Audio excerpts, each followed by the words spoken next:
Now, the latest talks between Iran and world powers on their nuclear program have ended amid renewed optimism. The White House says Iran's proposal has a level of seriousness and substance the United States hasn't seen before. Iran's thought to want lifting some sanctions and appears to have offered snap inspections as a concession. So, is this a good deal? Mark Dubowitz is with us. He's Executive Director of the Foundation for the Defense of Democracies. Hello, Mr. Dubowitz. Hi, Rod. How are you? Very well, thank you.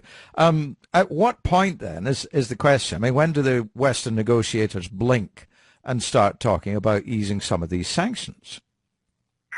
Well, Rob, the problem that the Western negotiators have is that as soon as you start removing the sanctions bricks from the sanctions edifice, you're going to be in a very precarious position, because if the Iranians then cheat on their nuclear obligations and they don't deliver on their nuclear concessions, the whole edifice will crumble.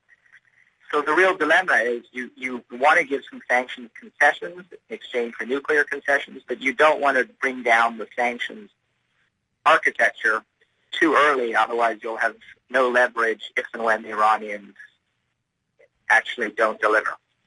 And do you think, I mean, we know the level of mistrust was huge before these talks. Has it come down a little bit now?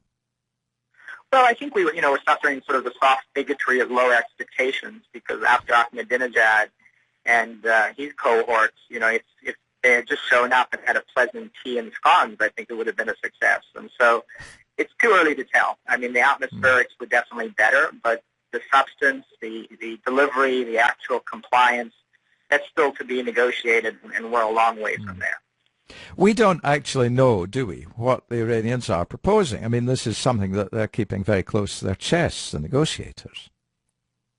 It's true. We don't know in detail. We do know that the Iranians have drawn their own red line, and they've declared that domestic enrichment on their soil is non-negotiable. So they've said that no matter what happens in this deal, they're going to retain the ability and the right to enrich uranium on their soil, which of course is the key element that you need to develop nuclear weapons. So that's going to be a real sticking point in these negotiations.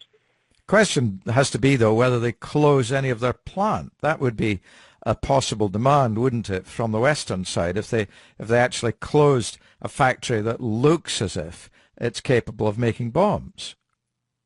Well, this is exactly right, Rod. I mean, there's 34 nuclear programs in the world. 19 countries have civilian nuclear energy programs where they actually buy their nuclear fuel from abroad. They don't enrich uranium. They don't reprocess plutonium. These are countries like Canada and Mexico, South Africa, Taiwan, South Korea, and 14 European countries.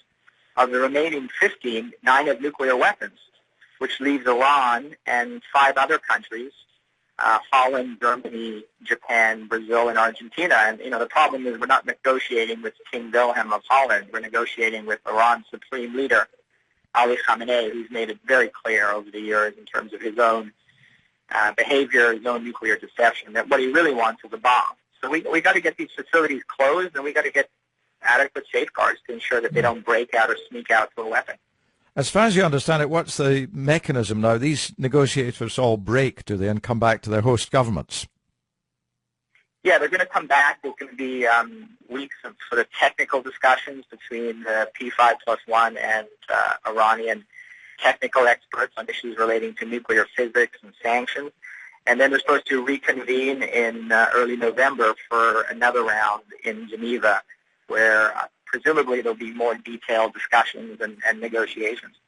Right. Well, if we don't hear about the proposal in the meantime, I'd be most surprised that it would be about the first leak-proof piece of negotiation that we've had in a long, long time.